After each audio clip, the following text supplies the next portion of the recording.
lot of pride in our profession and a lot of glory to all the work that chartered accountants have done in the country. President-elect Mr. Rajiv Memani, Mr. Mukundan, former President of CII, the pillar of India's industrial and economic growth story, and my dear brother Chandrajit Banerjee, somebody whom we look up to as the permanent Under-Secretary of the types we used to have in the Yes Minister series. Presidents will come and go, but Chandrajit Banerjee holds CII together.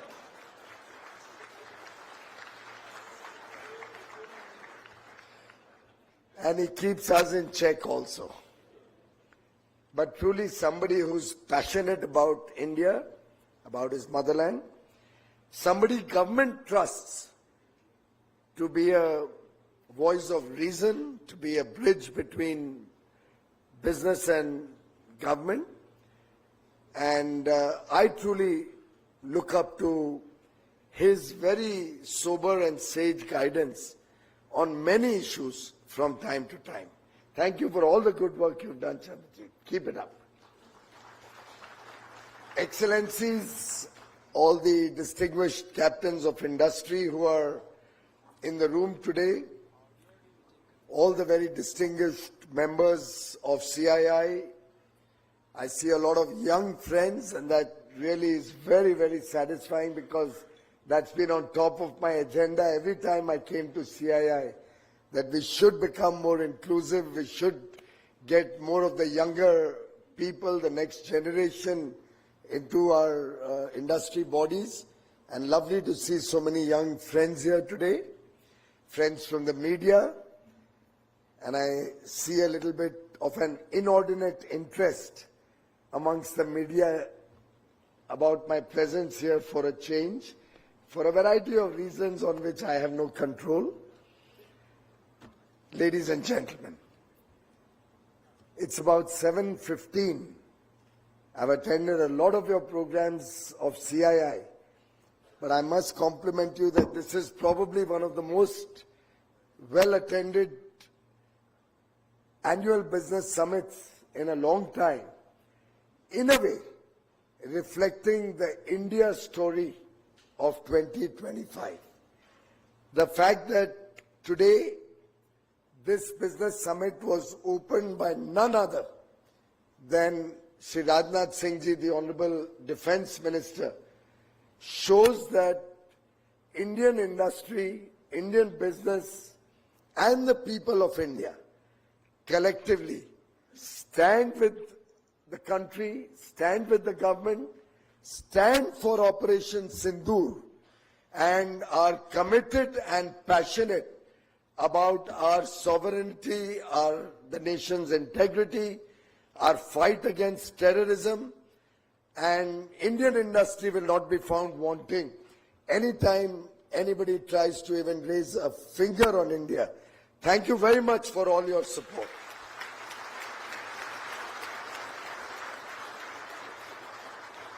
The Honorable Prime Minister rightly said that Operation Sindoor not only brought the whole nation together, but also became a symbol of Atmanirbhar Bharat, became a defining moment for our defense manufacturing capabilities under the Make in India program, showed to the world what India can do, and also demonstrated to the world that India is a responsible nation.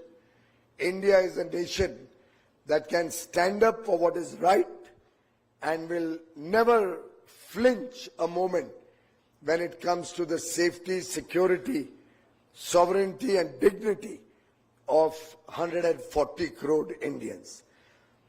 I think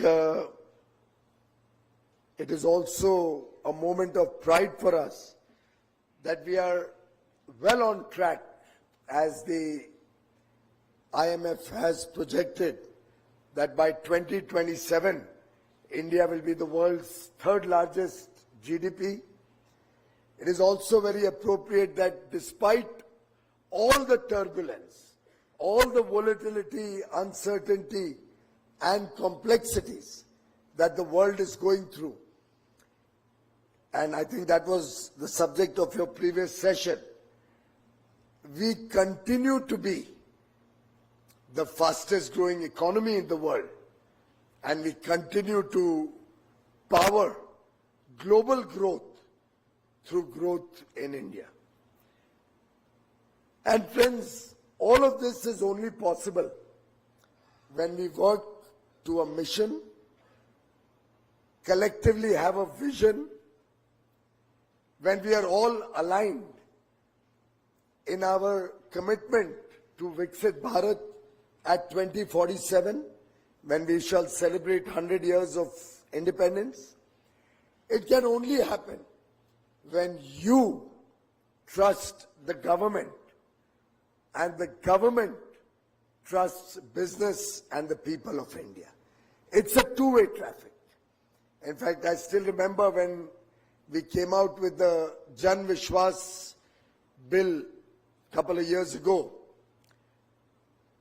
where through one act of parliament, almost 42 or 43 laws of India were suitably amended to decriminalize over 180 sections which were in some way or the other a burden, a compliance burden, a threat of criminal action on businesses, on the people of India. In our effort to promote ease of doing business, to promote ease of living, we've been continuously making life for businesses easier, reducing over 40,000 compliances, decriminalizing several laws, removing nearly 2,000 laws from the statute book. In that effort, when we came out with the Jan Vishwas bill, the Honorable Prime Minister suggested to me that the bill should reflect the trust between the people of India and the government of India, the mutual trust. And that is why the name was given Jan Vishwas Now Act. And for those who are from other countries, Jan is people, Vishwas is trust. It's reflective of the people's trust in the leadership of Prime Minister Modi, in the work of the government. And it's reflecting the fact that we are decriminalizing, the fact that we are promoting self-certification, the fact that we are encouraging businesses to come up with suggestions to make their businesses easier, the fact that we are working towards making people's lives simpler is reflective of the government which trusts its stakeholders. And therefore, when we talk of building trust, it's a collective effort of all of us. Ideation, implementation, it's a process. And I must say, CII has played a very important role in this journey. We are blessed to have the support and encouragement from different areas in which the CII is continuously engaged with the government, acting as a bridge between your aspirations and our actions. And therefore, I think the effort that the government is doing, the effort that we want to promote, for example, as was just mentioned by Ipsita, the fact that artificial intelligence is something that we all recognize and we can all see galloping towards greater adoption in the country. CII has played an important role in helping us not only skill people, not only skill MSMEs or industry, but also understand the regulatory framework that will be required, also helping us assess its impact on businesses, on employment, on the needs of skilling or the reskilling that many of our professionals will require, the retraining that would be required in many organizations. And that's what will lead to not only responsible artificial intelligence, but will also lead to embracing technologies to work more efficiently, to work smarter, and get the best output in the interests of the people of India. And I think growth through trade, growth through a resilient economy or resilient supply chains, growth through innovation, all of these will be incomplete until we can promote inclusive growth. And therefore, friends, I would like to briefly touch upon what this government over the last 11 years has focused on. Many of us in the room will clearly remember the 2013-14 period when we were being looked down as a fragile five economy. The world had almost written us off. On almost every macroeconomic parameter, we were in trouble. Whether it's growth, low growth, inflation, high inflation, foreign exchange reserves depleting rapidly, matter of concern. When it came to banking, I think the story is etched in all our minds. Public sector banks were losing money of phenomenal amounts. And we all know the kind of non-performing loans and difficult conditions in which the Indian banking system found itself. And all of us in business recognize that a strong banking system, large foreign exchange reserves, rapid growth in the economy, control on inflation, these are all the building blocks of a successful growth story of an economy that wishes to reach the benefits of development at that point of time to 1.2 billion people. Prime Minister Modi took 3 tracks in his vision to promote the India story to the world. On the one hand, he got cracking on strengthening all the macroeconomic fundamentals, strengthening the India economy, the India growth story, our ability to navigate difficulties, our ability to withstand challenges, crises, and quickly got the Reserve Bank of India to look at targeting inflation on a 4% plus minus 2% band, mandated Reserve Bank for the very first time, making inflation a part of their responsibility, primary responsibility, which by the way until 2014-15 was not the case. It was a part of their job, but they were not mandated by law to focus on inflation the way we did as soon as we came into government. Prime Minister Modi started looking at the twin factors of growth, infrastructure and investments in infrastructure, leading to investment-led growth, and consumption and ability of the people of India to consume, to demand goods and services to lead to consumption-led growth. And on this twin track, started building up the country's growth story such that for the last 3 years now in a row, we have been the fastest growing economy, large economy in the world.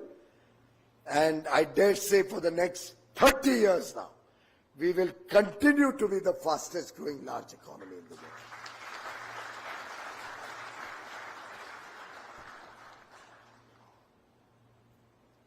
His second pillar, friends, and of course this journey has led to a growth in the region of 6 or 7% on a sustained basis. We hope to edge it up to 8%, and this is at constant prices. On a nominal US dollar denominated GDP growth, we are nearly 9.5%, 10%, because our foreign exchange, our currency has maintained stability. And even in the case of international upheavals, we have been amongst the better performing economies amongst the emerging markets. Today we sport the world's fourth largest foreign currency reserves at about $690 billion, more than twice what we had inherited. Our inflation story, I think, for the last 3 months has been below 4%. And I think the Reserve Bank has done a phenomenal job over the last 5 or 6 years in maintaining a good balance between liquidity in the market and between the interest rates and currency management that we have seen. Of course, the stock market, and of course the stock market is not the only barometer, so kindly don't hold me to this. But by and large, the stock market discounts the future. And if we look at the 2014 to 2025 period, the stock market has probably grown 300%. It should be a 4x plus. If I remember correctly, and my memory doesn't fail me, somebody could probably use ChatGPT or Grok or the good old Google if you still use that. But I think the Nifty was probably at about 5,700 or 5,800 when we came into government in 2014. You must be a big investor.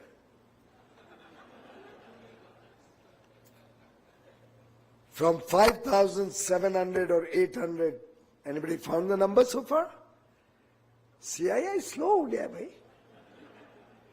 We are today at what, nearly touching 25,000? My maths is not wrong.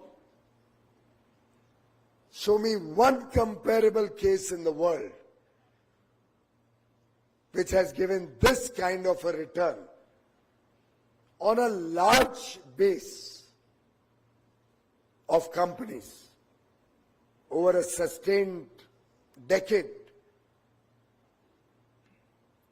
I remember reading a report by one of the advisory companies, firms in Mumbai, which had looked at the returns that the stock markets across the world have given over the last 20 years, 30 years. And we were right on top of the chart. And we are not dependent on 1 or 2 or 10 or 20 scripts. Our returns are nearly 20% CAGR over probably a few hundred companies over the last 20 years or 25 years. And which is what makes India a compulsive investment destination. You've seen the FDI numbers, they've consistently been breaking records. Saw a little slowdown for a year, year and a half. The last number I saw was again back to $81 billion. So we are back on track on the growth trajectory, and we are working through international trading relations. A free trade agreement concluded with UAE, Australia, UK, the 4 EFTA countries, Switzerland, Norway, Iceland and Liechtenstein. Well on track in our bilateral trade agreement with the United States of America, making fast progress with the European Union 27-nation bloc, launched the New Zealand negotiations. The minister just sent me a message yesterday, looking forward to our meeting in Paris next week, where I'm leading a large business delegation, and then onwards to Italy, and another business delegation going to Switzerland, who have come. The EFTA countries have committed $100 billion FDI into India in the next 15 years. $100 billion FDI will translate to nearly $500 billion, will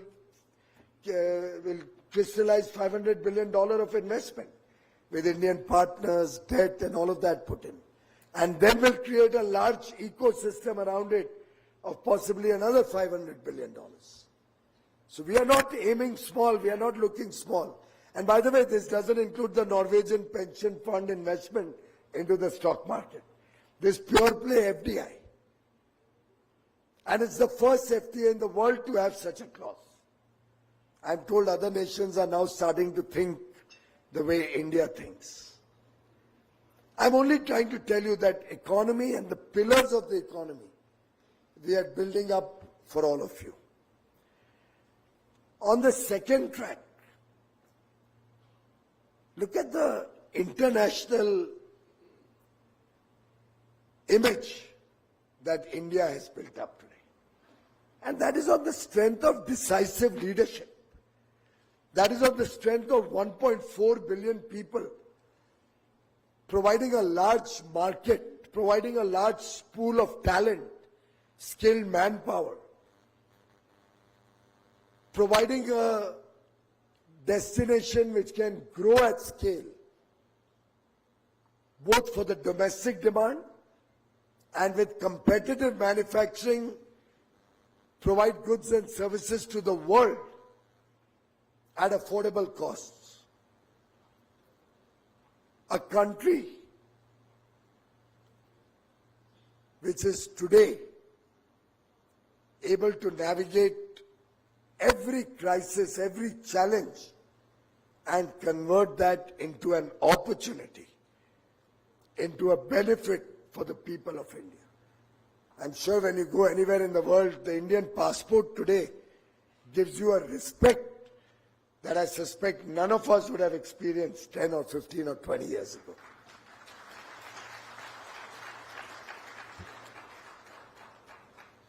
This international recognition and interest to work with India also gives us a great driver of the India growth story. If I can recount at least 12 or 13 nations who have in the last 3 months come to India with large business delegations and are now looking to us to provide the investment opportunities, are looking to all of you to collaborate with, to have joint ventures with, to work their technologies in India and become a trusted partner that India is seen as in their effort to have resilient supply chains. And therefore this international recognition of your strengths, your abilities, and the India growth story is something which will hold us in good stead. Our effort towards sustainability, our focus on clean energy, renewable energy, our commitment as a responsible global player in the effort to leave behind the world as a better place than what we have inherited. All of these are being recognized by the world. Just today, somebody mentioned to me that renewable energy coupled with storage for the peak hours is now available in India at ₹3.30 per kilowatt hour. amongst the lowest in the world. Solar, wind plus storage. Now, it's a compulsive case for data centers to come to India. Where else in the world will you have such a large interconnected grid with such low-cost clean energy available to power data centers? Our effort to promote electric mobility has started bearing fruit. And this is something which, once we reach the inflection point, will have a galloping effect as more and more people recognize that it's not about sustainability alone. It's an economic case. Today, public transport, whether it's a taxi, whether it's a bus, or a logistics-related truck, tempo, or pickup van, doesn't need any subsidy to convert or change over to the electric mobility ecosystem. On its own, it's a compulsive business case for all of us to adopt. And given that we now have plug-in hybrids as an option, we have range extenders or vehicles which have different models on which people with low usage, mid usage or high usage can select what kind of mobility they want to move to.